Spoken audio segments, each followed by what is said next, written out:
Subscribe करें और bell दबाएं ताकि कोई खबर रह न जाए।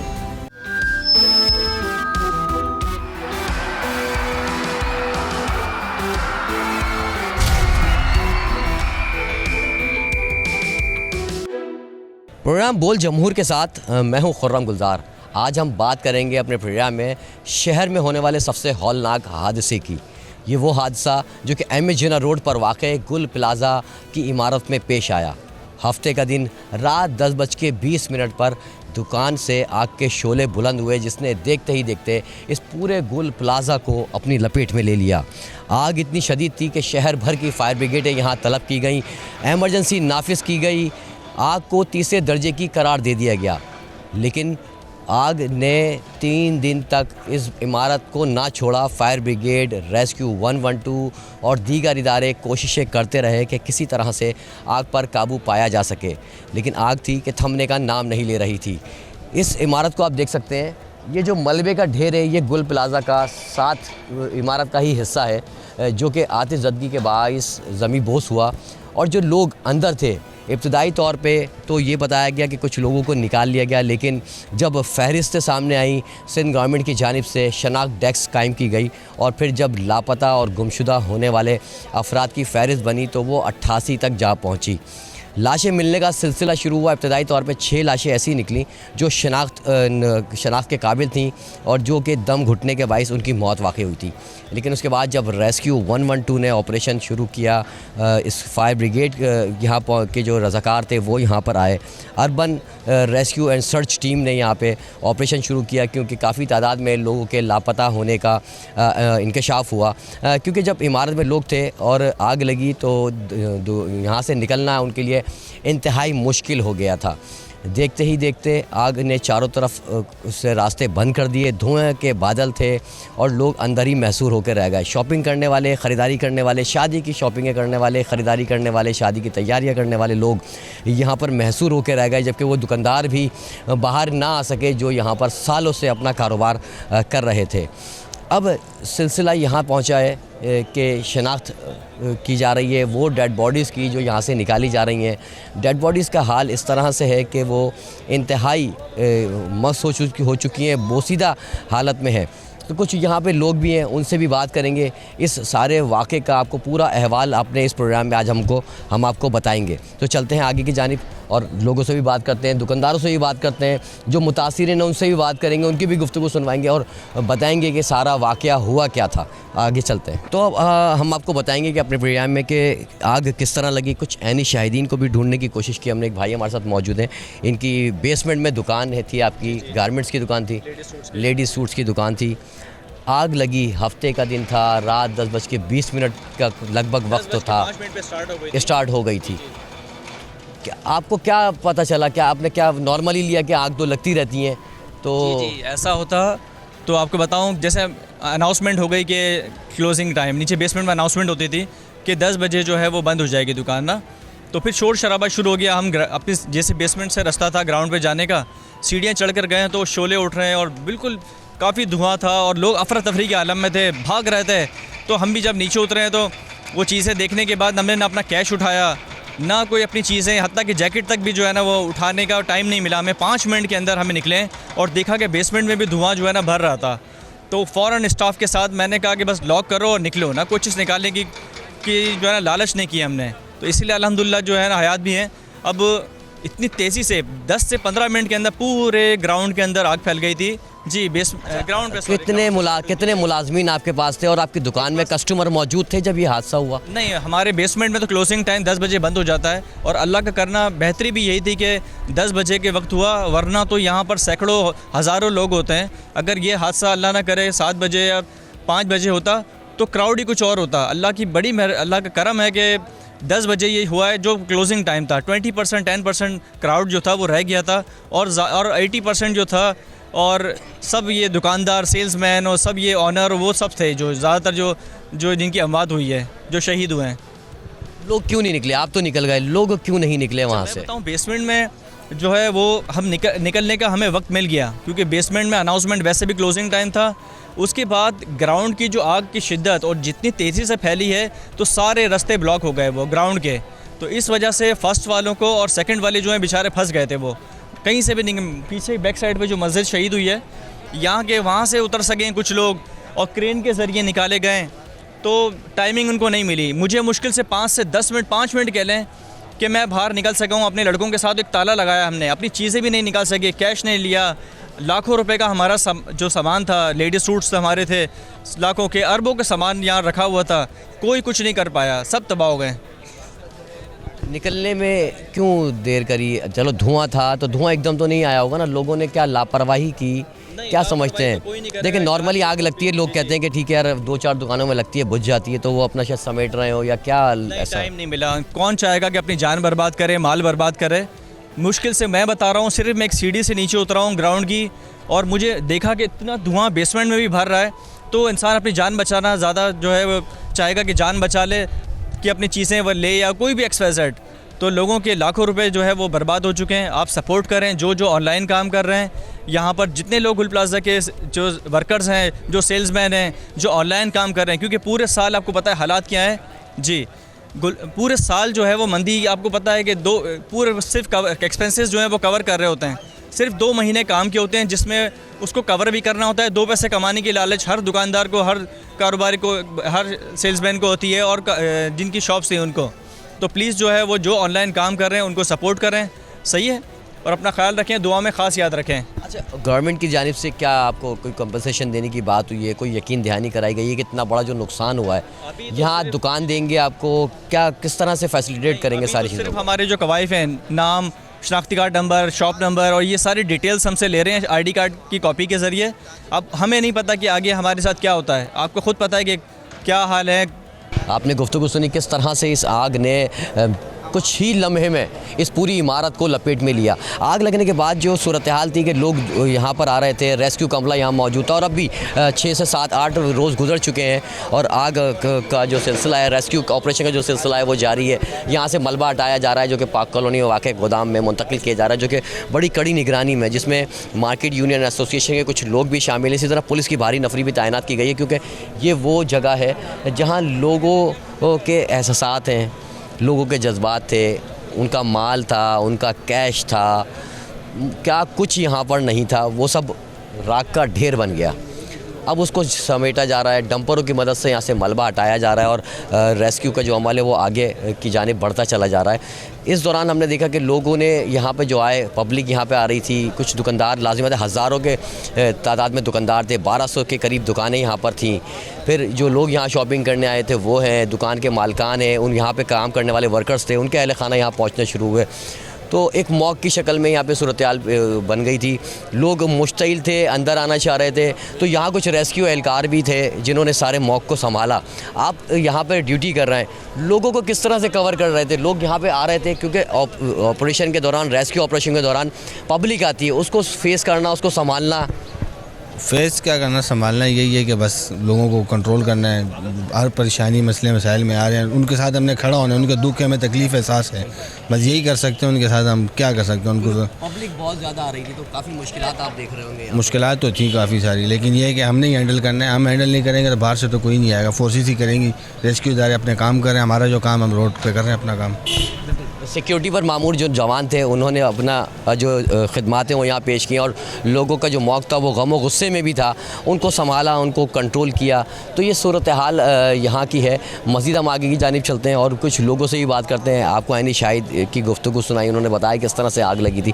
मज़ीद आगे की जानिब चलते हैं और लोगों से भी बात करते हैं। इस सूरत हाल का फौरी तौर पर कंट्रोल क्यों नहीं किया? कहते इस बारे में कोई बातचीत हुई है किसी से आपकी? किस चीज़ पे? ये जो सूरत हाल एकदम बनी, एकदम आग फैली, इस पर कंट्रोल? इस पे बिल्कुल बात हुई है, इस पे इंक्वायरी भी चल रही है, अल्लाह खैर करेगा इंशाल्लाह ताला। बिल्कुल, आपने तनवीर पास्ता की गुफ्तगू सुनी। उनका यही बताना है कि जो सूरत हाल थी वो इंतहाई ख़राब थी, और उसके बारे में तहकीकात भी की जा रही है कि ये आग इस तरह से कैसे फैली। ये मजमा आप देख सकते हैं, ये जो लोग हैं, ये जो मुतासरीन हैं इस मार्केट के, वो यहाँ पर मौजूद हैं। और अब सिलसिला ये मुतासरा, इनके लिए कैंप लगाया गया है, जहाँ पर जो है तमाम मुतासरीन जो है वो अपने नामों के इंदराज करा रहे हैं, उनका क्या कारोबार था, क्या उनका नुकसान हुआ इस सारी सूरत हाल में। यहाँ पर लोगों की बड़ी जमे गफ़ीर है। ये वो लोग हैं जो कुछ तो दुकानें बंद करके जा चुके थे, और कुछ जो दुकानदार थे जो कि आग लगने के बाद यहाँ से निकले और इस अपने नुकसान का जो तखमीना है वो बता रहे हैं कि कितना इनके पास यहाँ माल था, मौजूद था। तमाम डिटेल्स जो है वो यहाँ पर नोट की रिकॉर्ड की जा रही हैं। उसके बाद जो एक कमेटी बनाई गई है, ये तमाम लिस्ट उस कमेटी के हवाले की जाएंगी, जिसके बाद वो कमेटी फ़ैसला करेगी कि अब आगे का क्या लाहे अमल करना है। तो सारे प्रोसेस में एक तवील प्रोसेस है, इसमें टाइम भी लगेगा। तो जैसे जैसे सूरत हाल आगे बढ़ेगी हम आपको अपने प्रोग्राम में आगाह भी करते रहेंगे। कोशिश करते हैं कुछ दुकानदारों से बात करने की जो यहाँ मौजूद हैं, इंदराज कराने आए, उनसे भी आपकी बात करवाते हैं कि क्या हुआ था। सर, आग जब लगी आप कहाँ पर थे और आपने क्या देखा कि क्या हुआ क्या था? अमूमन नॉर्मली लिया इसको कि जैसे कि आग लगती है वैसी लगी होगी, अभी कुछ देर में बुझ जाएगी, कंट्रोल कर लेंगे। देखिए, जब आग लगी तो उस वक्त सिचुएशन ये थी कि बाहर की तरफ जो है ना वो आग लगी थी, मगर जिस तेज़ी से वो फैली है तो इसके लिए कोई एक्सपेक्टेड नहीं था बिल्कुल कि इस तरह से मामला आ जाएगा। हम लोग बेसमेंट में, हमारी शॉप्स थी, मेरी 2 शॉप्स हैं, एक अबाई की और एक ज्वेलरी की, तो बेसमेंट में थी। उस वक्त हम लोग सब मौजूद थे, उसमें हमारा लेडीज़ स्टाफ भी था, जेंट्स भी स्टाफ था। तो हमने पहले लेडीज़ स्टाफ को निकाला, फिर जेंट्स को निकाला, फिर अंदर धुआं, गैसेस सब इस कदर फैला हुआ था कि किसी को हाथ सुझाई नहीं दे रहा था। लोग गिर रहे थे मगर भगदड़ मची हुई थी, भाग रहे थे, मगर किसी तरह अल्लाह ताला ने मतलब हमें बाहर निकाल दिया, हमारी जान बच गई। बहुत सारे लोगों के अल्लाह का शुक्र है जान बच गई, मगर जो बेचारे अंदर रह गए उनका मामला वो नहीं निकल पाए। जो बेचारे नज़र नहीं आ रहा था वहाँ गिर गए, या ऊपर ख़ास तौर पे ग्राउंड फर्स्ट पे, सेकंड पे, ग्राउंड पे, वहाँ बहुत ज़्यादा नुकसान हुआ। अच्छा, कोई डग थी, डग बनी हुई थी, क्या वो डग ही इस सारी आग को फैलने की वजह बनी है कि उस तेज़ी से सुना कि उस डग से आग जो है वो शोले आग के वो पूरी जिस तरह डग जिस तरह से बेसमेंट में घूम रही थी उस तरह से आग ने पूरी उस डग के ज़रिए सारे मामलात को लपेट में लिया? देखें, डग्स तो सारी नीचे भी बनी हुई, ऊपर भी, नीचे बेसमेंट सारा सेंट्रली एसी मॉल है, तो डग्स के थ्रू ही जो है ना वो वहाँ पे मतलब कूलिंग जाती है वहाँ पे और ब्लोरिंग होती है। तो इसी तरह फर्स्ट पे भी, सेकंड पे भी मतलब ब्लोर चलते हैं, वहाँ पे फ़ैन चलते हैं, तो डग्स पूरे मॉल में फैली गई। मगर उसी के थ्रू धुआं भी गया, उसी के थ्रू मतलब इस तरह से हो गया कि मतलब सांस लेना महाल हो गया। तो लोगों की जो ज़्यादातर लोग पहले अंदर जो मरे ना, उनकी शहादतें हुई वो दम घुटने से हुई, सांस ना आने से हुई। जले तो उस वक्त जब वो बेहोश हो गए, जब उनकी मतलब वो होश में ही नहीं थे, तो उस वक्त जानी नुकसान बहुत ज़्यादा हुआ। बस अल्लाह ताला, देखिए माली नुकसान तो फिर भी अल्लाह ताला रिकवर करा देगा, मगर जो लोगों का जानी नुकसान हुआ है वो उसका कोई नेमो बदल नहीं है। अच्छा, आग लगने के बाद आप क्या समझते हैं कि फायर ब्रिगेड ने कोई बर वक्त सारे मामला को कंट्रोल नहीं किया, जिसकी वजह से ये सूरत हाल पैदा हो गई कि आज ये मलबे का ढेर बना प्लाजा? देखिए, आग लगने के बाद तकरीबन 1.5 घंटे बाद तो फायर ब्रिगेड आई थी, 1.5 घंटे और से समझ लें प्रोफेशनल अमला नहीं था। एक मतलब जो उनका सिस्टम होता है, जो ट्रेनिंग होती है, कोई भी चीज़ उस तरह से नज़र नहीं आ रही थी। हाँ, ये ज़रूर हुआ कि जब नेवी रात को 3 बजे नेवी की गाड़ी आई, फिर वो प्रोफेशनल स्टाइल जो मतलब उनका हुआ, मगर आग इस कदर फैल चुकी थी कि फिर उसको कंट्रोल करना मुश्किल था। ज़ाहिर बात है, 4-5 घंटे की आग जो फैली हुई है उसको कंट्रोल करना भी नामुमकिन हुआ, और इतना नामुमकिन हुआ कि अभी भी मतलब कोई पत्थर उठा रहे, कुछ उठा रहे, तो कहीं ना कहीं कोई आग, कोई शोला कोई इस तरह से नज़र आ रहा है। मगर बहुत बड़ा जानी नुकसान हुआ है, बहुत बड़ा, मतलब कराची की तारीख का बदतरीन वाक़या, कराची की तारीख का इससे बड़े बदतरीन वाक़या नहीं है। बिल्कुल, कराची की तारीख़ का जो है ये बदतरीन वाक़या है, इसमें कोई शक नहीं है, क्योंकि इस तरह की आगे हमने हाल माजी में भी देखी है कि आरजे मॉल जला, उसमें भी लोगों की जानें गई। वजह यही सामने आई कि फायर सेफ्टी सिस्टम के साथ साथ एमरजेंसी गेट मौजूद नहीं थे। ये सारी सूरत हाल रही। इसी तरह अर्शी शॉपिंग मॉल की बात कर लें जो कि आयशा मंजिल पर वाक़ था, यहाँ पर वहाँ पर आग लगी और उसमें भी इंसानी जानें ज़ाया हुई। एक बहुत बड़ा सानहा बल्दिया फैक्ट्री भी गुजरा जिसमें लोग ज़िंदा जल गए, और यही सूरत हाल रही। यहाँ भी यही सूरत हाल हमने देखी कि जो लोग अंदर महसूर हो गए थे, जो लोग अंदर फंस गए थे, उनको निकलने का मौका नहीं मिला। दम घुटने के बाद उनकी, क्योंकि धुआं था ज़्यादा, उसको सांस लेना दुश्वार हो रहा था, उनकी उसी में वो बेहोश हुए, और फिर इमारत भी ज़मीं बोस हुई, और आग ने जिस तरह इस इमारत को पूरा अपनी लपेट में लिया वो सबके सामने है कि लाशें जो है वो हड्डियों की शक्ल में, इंसानी आज़ा की शक्ल में, बाक़ियात की शक्ल में जो वो निकाली जा रही हैं मलबे से और उनको अस्पताल मुंतकिल किया जा रहा है और डीएनए की मदद से जो है उनकी शनाख्त को मुमकिन बनाया जा रहा है। लेकिन डॉक्टर सीमी जमाली जो कि पुलिस सर्जन है, उनसे हमारी बात हुई, उनका भी यही बताना रहा कि कुछ 15 से 17 बॉडीज़ कह लें कि इस तरह की हैं कि उनकी हड्डियाँ जो हैं वो भी बोसीदा हो चुकी हैं, भुरभुरी हो चुकी हैं कि उनके अंदर सिर्फ कैल्शियम ही मौजूद है। डीएनए उनका होना जो है वो इंतहाई मुश्किल हो रहा है। तो ये सारी सूरत हाल है जो यहाँ पर पेश आई है इस गुल प्लाज़ा में।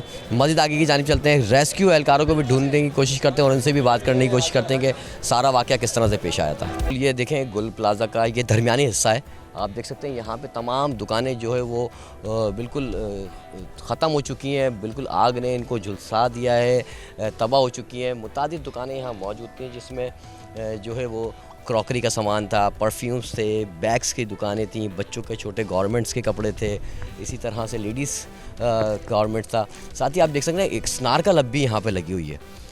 ये स्नारकल जो है ये इस गुल प्लाज़ा की छत पर क्योंकि पार्किंग थी तो जहाँ के जो मुलाजमीन थे, दुकानदार थे, वो अपनी गाड़ियाँ, अपनी बाइक्स जो है वो इस छत पर पार्क किया करते थे। 61 के करीब मोटरसाइकिलें जो है वो यहाँ से उतारी गई हैं। इसी तरह 32 के करीब गाड़ियाँ थीं, रक्शे ऊपर से उतारे गए जो कि सही हालत में यहाँ से उतार लिए गए हैं। तो मुख्तलिफ़ तरीक़ों से ऑपरेशन जो है वो किया जा रहा है। एक बहुत बड़ा प्लाज़ा था जो कि 1980 की दहाई में ये तामीर हुआ था और यहाँ पे बड़ी मार्केटों में इसका शुमार होता था इस मार्केट का। तो यहाँ भी हम देख रहे हैं कि कुछ लोग मौजूद हैं, अब भी मुतासरीन यहाँ पर आ रहे हैं और फायर ब्रिगेड का अमला यहाँ हम देख रहे हैं स्टैंड बाय है। इस नारकल की मदद से जो है वो यहाँ पे जो बोर्ड लगा था, साइन बोर्ड यहाँ पे लगे हुए थे, उसको भी हटाया जा रहा है ताकि बिल्डिंग का वज़न कम किया जा सके। एसबी की जानिब से इस बिल्डिंग को मखदूश करार दे दिया गया, जो कि एक हिस्सा जो बचा है उसको मखदूश करार दे दी गई। ये वो इमारत है जिसके लिए कहा गया है कि 16 रुकनी टीम भी बना दी गई है जो इस इमारत को जो है वो गिराएगी और उसके बाद अगला लाएमल जो है वो गवर्नमेंट की जानिब से क्या आता है, मुतासरीन की जो है तमाम डिटेल्स हासिल की जा रही हैं। फायर ब्रिगेड का अमला यहाँ मौजूद है, इनसे भी बात करने की कोशिश करते हैं।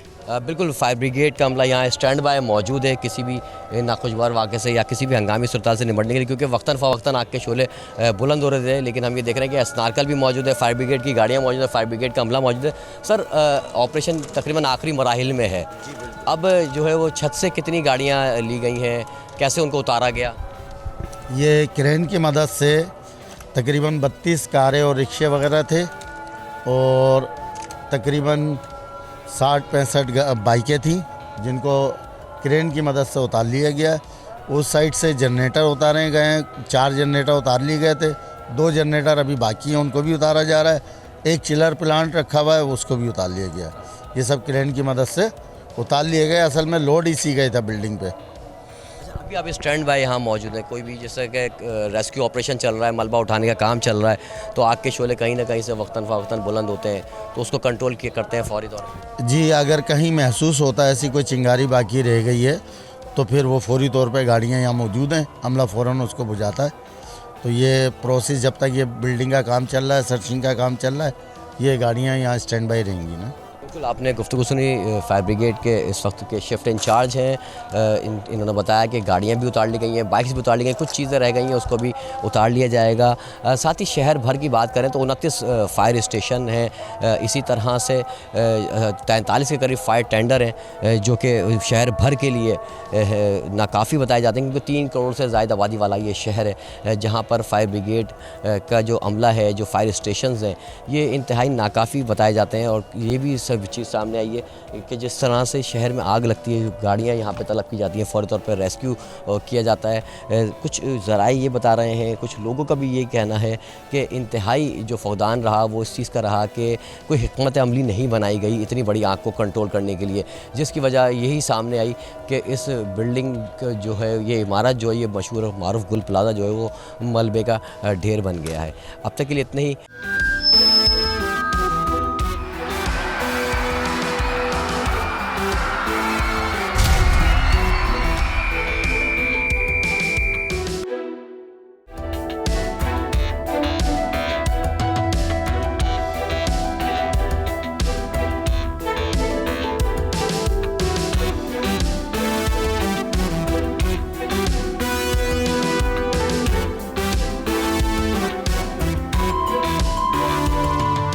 गोल जमूर में हैदराबाद से मैं हूं इरफान आरई। सानिहाए गुल प्लाजा के बाद हैदराबाद की ज़िले इंतज़ामिया ने फायर सेफ्टी ऑडिट का हुक्म दिया है, जिसके बाद तमाम इदारों पर जो कि इमरजेंसी इदारे हैं उन पर मुश्तमिल कमेटी कायम की गई है, जो कमर्शियल रिहायशी प्लाज़ों बाज़ारों का दौरा करेगी और वहां पर हंगामी सूरत हाल से निमटने के इक़दामात के हवाले से यूनियंस को कायल करेगी कि वो इंतज़ामात को मुकम्मल करें। इस वक्त मेरे अकब में सिविक सेंटर हैदराबाद है। अगर सरकारी बुलंद इमारतों का जायज़ा लिया जाए तो इन सरकारी इमारतों में जहां रोज़ाना सैकड़ों अफराद आते हैं, यहाँ पर भी फायर सेफ्टी के इक़दामात ना होने के बराबर हैं। एक जानिब तो शहर में बिल्डर्स की जानिब से तामीर किए जाने वाले बुलंद प्लाजे और कमर्शियल सेंटर्स जो हैं, यहाँ पर न तो अलार्म है, ना ही आग बुझाने के लिए पानी की लाइनें हैं, ना ही कोई इमरजेंसी के रास्ते बनाए गए हैं। जबकि जहां इंतज़ाम करवाने का इदारा है सिंध बिल्डिंग कंट्रोल अथॉरिटी, वो इस सिविक सेंटर में अपना ऑफिस कायम किए हुए है और यहाँ की सूरत हाल ये है कि यहाँ भी फायर सेफ्टी का कोई इंतज़ाम नहीं है। इस बिल्डिंग में या शहबाज बिल्डिंग जहाँ पर तमाम सिंध के आला अफसरान बैठते हैं, उस इमारत में कहीं कोई फायर सेफ्टी के इंतज़ामात नहीं है। डिप्टी कमिश्नर हों, डायरेक्टर जनरल्स, डायरेक्टर्स बैठते हैं इन इमारतों में, मगर आग अगर लग जाए तो रास्ता मुतबादिल नहीं है।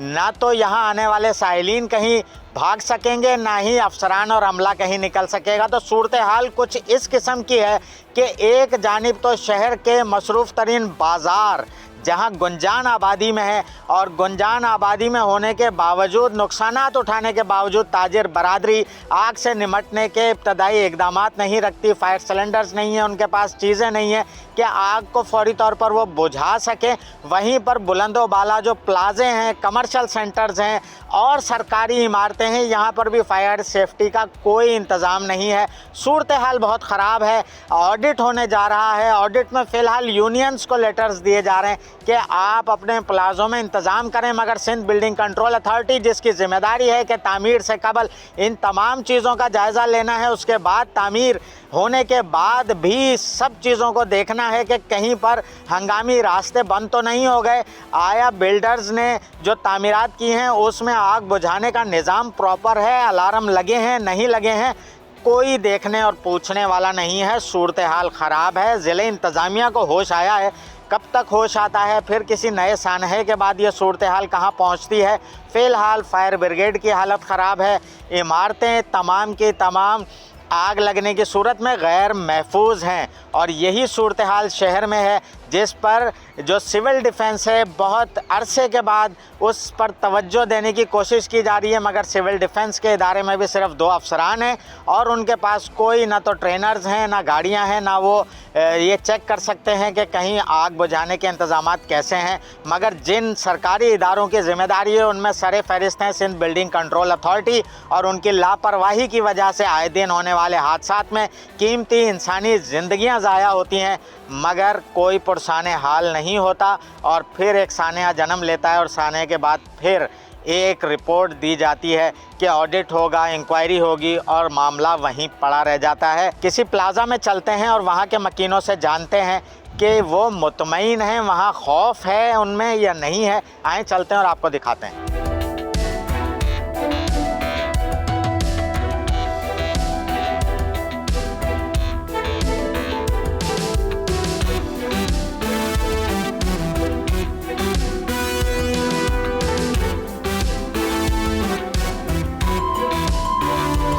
हैदराबाद में सिंध बिल्डिंग कंट्रोल अथॉरिटी ने जितने भी मंसूबे मंजूर किए हैं, उनमें कमर्शियल हों या रिहायशी मंसूबे हों, हमें कहीं भी इमरजेंसी के रास्ते नहीं मिले हैं।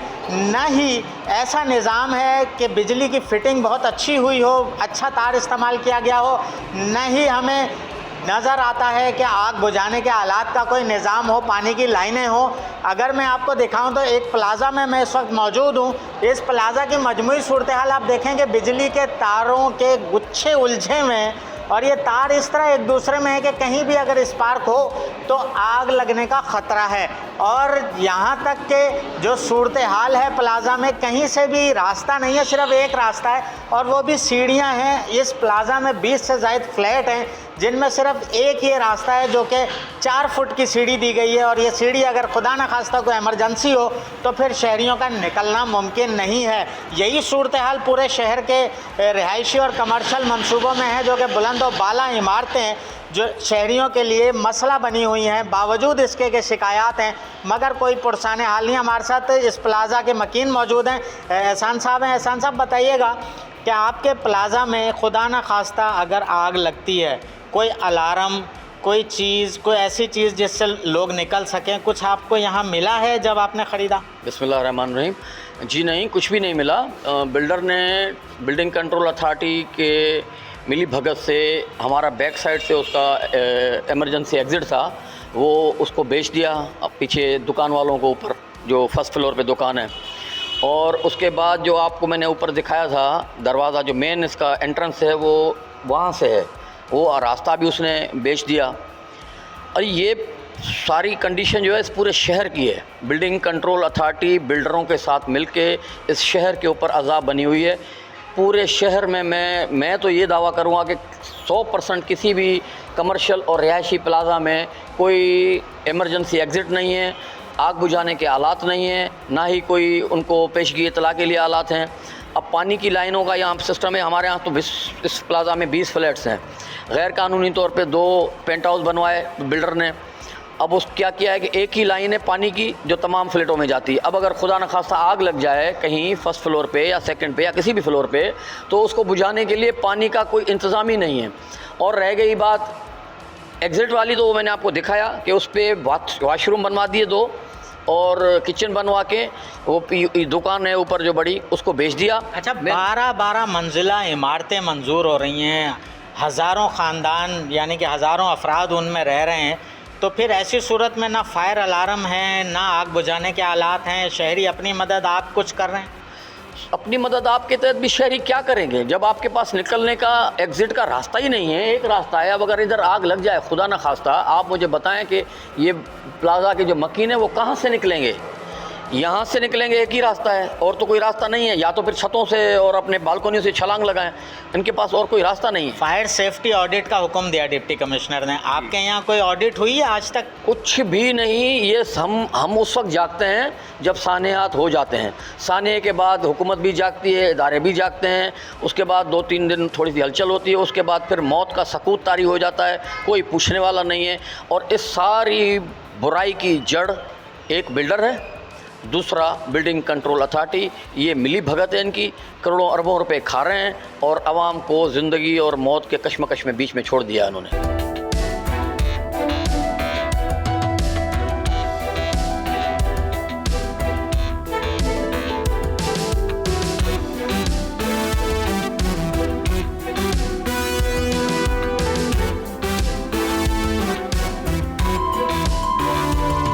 जी, कराची में गुल प्लाज़ा का वाक़या हो या हैदराबाद के कमर्शियल प्लाज़ा हों, रिहायशी प्लाज़ा हों, मार्केट्स हों, कहीं भी हमें जो पहली तरजीह होती है आग बुझाने की, वो उस जगह पर मौजूद लोगों की होती है जिनके पास आग बुझाने के आलात होने चाहिए। मगर जितने भी मंसूबे बनते हैं उनमें हमें ये चीज़ें नज़र नहीं आती जिसमें फ़ायर सेफ्टी का ख़ास तौर पर ख्याल रखा गया हो। इस वक्त हम हैदराबाद के पुराने बाज़ार रेशम बाज़ार में मौजूद हैं। इसी तरीके से हैदराबाद शहर के 6 बड़े बाज़ार हैं, दुकानें हैं, हज़ारों की तादाद में दुकानें हैं, कीमती सामान उसमें होता है। शॉपकीपर आग लगने की सूरत में नुकसान का सामना भी करते हैं, मगर उसके बावजूद हमें फ़ायर सेफ्टी के इक्विपमेंट कहीं नज़र नहीं आते हैं। ज़िले इंतज़ामिया ने सानिया कराची के बाद अब एक एक्शन लिया है कि फ़ायर सेफ्टी ऑडिट किया जा रहा है और कोशिश की जा रही है कि तमाम जगहों पर जो फर्स्ट अटेम्प्ट है वो मौजूद हो, फायर आग पे काबू पाने का इंतज़ाम मौजूद हो। यहाँ सिविल डिफेंस के अफसरान आए हैं और ज़िले इंतज़ामिया की जानिब से नोटिस सर्व किए जा रहे हैं कि दुकानों में इब्तदाई आग बुझाने के इंतज़ामात जो हैं वो रखे जाएँ। साकिब साहब हमारे साथ मौजूद हैं। साकिब साहब, ये बताइएगा कि जो फायर सेफ्टी ऑडिट है ये कितने दिन में मुकम्मल होगा और इसको यकीनी कैसे बनाएंगे? अस्सलाम वालेकुम। जी हाँ, ये फायर सेफ्टी ऑडिट के लिए तमाम जो टीम है जो है वो डिप्टी कमिश्नर साहब की हिदायत के बाद जो है बाहर निकली हुई है और हम भी यहाँ नोटिस साफ करने के रेशम बाज़ार के अंदर आए। ये बहुत कंजस्टेड एक मार्केट है, बानो मार्केट के नाम से। अच्छा, यहाँ पर ये दुकानें इतनी छोटी हैं कि मतलब ये है कि अगर आप यहाँ पर अंदर घुसने की कोशिश है, 2 लोग एक साथ भी नहीं घुस सकते और तारों के ऊपर गुच्छे बने हुए हैं। तो हमने यहाँ यूनियन के नुमाइंदों से मुलाकात करी, इनको नोटिस दिया डिप्टी कमिश्नर साहब की हिदायत पे, जिसके अंदर ये मेंशन किया गया आप फायर सेफ्टी के इंतजाम करें। अच्छा, तमाम दुकानदारों को ये सेफ्टी के अरेंजमेंट्स कराएं, वरना हम कानूनी कार्रवाई भी इनके खिलाफ करेंगे जो लोग अरेंजमेंट्स नहीं करेंगे। क्योंकि देखें, एक दुकान पर आग लगती है, वो फैलती है, इनका काम ऐसा है, किसी का कपड़े का है, किसी का प्लास्टिक है, किसी का कुछ है, तो ये आग फैल के पूरे बाजार को अपने मतलब काबू में ले सकती है, जिससे अल्लाह ना करे बड़ा नुकसान का अंदेशा है। अच्छा, प्लाजा जो हैं कमर्शियल और रिहायशी हों, हमें कहीं पर भी किसी फ्लोर पर किसी जगह आग बुझाने के हालात नज़र नहीं आए, इस पर क्या एक्शन लेंगे और इसको कैसे यकीनी बनाएंगे कि बाहर निकलने के रास्ते भी हों? जी हाँ, ये फायर ऑडिट इसके हवाले से हमारी पूरी 10 रुकनी टीम करेगी, जिसके जो एक कन्वीनर हमारे म्यूनसिपल कमिश्नर साहब हैं और डिप्टी कन्वीनर जो है 1112 के रोशन शेख साहब हैं। तो उनकी क़यादत में हम लोग इनकी 2 दिन के अंदर हम स्टार्ट कर रहे हैं तमाम प्लाजों का विजिट करना। उसके बाद फायर ऑडिट रिपोर्ट हमें 10 दिन के अंदर डिप्टी कमिश्नर साहब को जमा करानी है, जिसके अंदर हम सारी चीज़ें पेश करेंगे। जी, गुफ्तगू आपने सुनी। इसी तरीके से शॉपकीपर्स भी यहाँ पर मौजूद हैं, यूनियन के नुमाइंदे भी हैं। हम उनसे जानते हैं कि सैकड़ों दुकानें हैं रेशम बाज़ार में, इसी तरह शहर में हज़ारों दुकानें हैं, तो क्यों दुकानदार इस तरफ तवज्जो नहीं देते हैं और फिर नुकसान होता है? क्यों तवज्जो नहीं देते हैं? आपके पास तो एक मामूली सी कीमत का अगर आग बुझाने का आलम मौजूद होगा तो आपका नुकसान नहीं होगा। सबसे पहले तो मैं डीसी साहब का बहुत बहुत शुक्रिया अदा करता हूं, जिन्होंने सिविल डिफेंस की टीम यहाँ भेजी है और हमें आगाही दी इन्होंने, जो सेफ्टी चीज़ें होनी चाहिए। तो अभी इंशाल्लाह हम फर्दम अपने दुकानदारों को बताएंगे कि भाई अपनी सेफ्टी रखें, सारा इल्ज़ाम गवर्नमेंट पे नहीं डालें, हमें आप अपनी सेफ्टी खुद करनी पड़ेगी। मेरे साथ मेरे वाइस चेयरमैन भी मौजूद हैं, इंशाल्लाह हम मशवरा करके हर दुकान पे जाकर सेफ्टी का आगाही मुहिम चलाएंगे। अच्छा, दुकानदारों का नुकसान होता है, रेशम बाज़ार में इससे पहले भी आग लगी है, भारी नुकसान होता है, उसके बावजूद ये 2,000-4,000 रुपये का जो सामान है आग बुझाने का, इब्तदाई सेफ्टी का जो इंतज़ाम होना चाहिए, वो क्यों नहीं करते हैं आप लोग? क्या वजह है? असल में ये मालूमात की थोड़ी सी कमी है इसमें। ये जो आपने मुहिम स्टार्ट की है माशाल्लाह अच्छी है, इससे आगाही लोगों तक पहुँचे तो दुकानदार ऐसा नहीं है कि ये 2-4 हज़ार रुपये खर्च नहीं करेंगे, कर लेंगे, लेकिन मालूमात की बात है सारी। अब ये आपने बहुत अच्छा काम किया है और इंशाल्लाह इसकी हम भी आगाही मुहिम स्टार्ट करते हैं। अच्छा, क्या समझते हैं कि जो ताजिर हैं बड़े, वो इस तरफ तवज्जो देंगे? क्योंकि मैंने देखा है अमूमन नुकसान होने के बाद इंसान तवज्जो देता है, उससे पहले नज़रअंदाज करता है। यही तो हमारा असल में अलमिया है, हमारे जो बिजनेस कम्युनिटी का भी और हम सब लोगों का। तो हमें जो है ना आगाही की असल बात जो है ना, वो जो हमारे जो ऊपर जो बैठे अफसरान और जो है अपना ताजिर हजरात बड़े, उन्हें चाहिए कि वो भी थोड़ी सी आगाही मुहिम इसको स्टार्ट करें। हेस्को का किरदार कैसे देखते हैं? जगह जगह तारों के गुच्छे हैं। हेस्को तो हमारा तबाहाल है, हेस्को को तो खैर वो बेचारे क्या कह सकते हैं, प्राइवेटाइज के चक्कर में जो है ना उसको और मज़ीद तबाह कर रहे हैं, तो वो तो नाइल हैं, उनको तो कुछ भी नहीं कर सकते। ज़िले इंतज़ामिया की जानिब से बुलंदोबाला इमारतों में आग लगने के बढ़ते वाक़यात के बाद फायर सेफ्टी ऑडिट का हुक्म दिया गया है, मगर इन अहकामात के तहत जिन महकमों को ज़िम्मेदारी दी गई है, 1 हफ़्ता गुजर जाने के बावजूद उनकी जानिब से फ़िलहाल हैदराबाद शहर में किसी किस्म का इंस्पेक्शन नहीं किया गया है।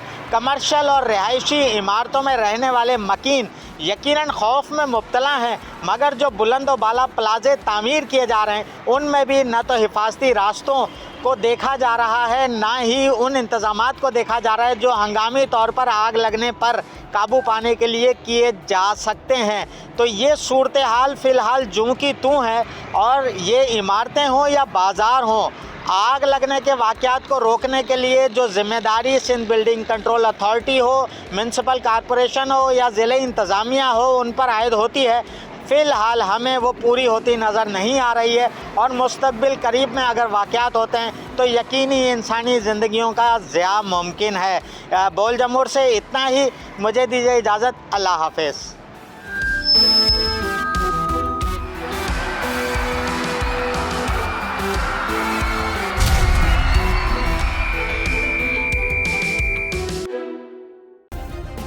सब्सक्राइब करें और बेल दबाएं ताकि कोई खबर रह न जाए।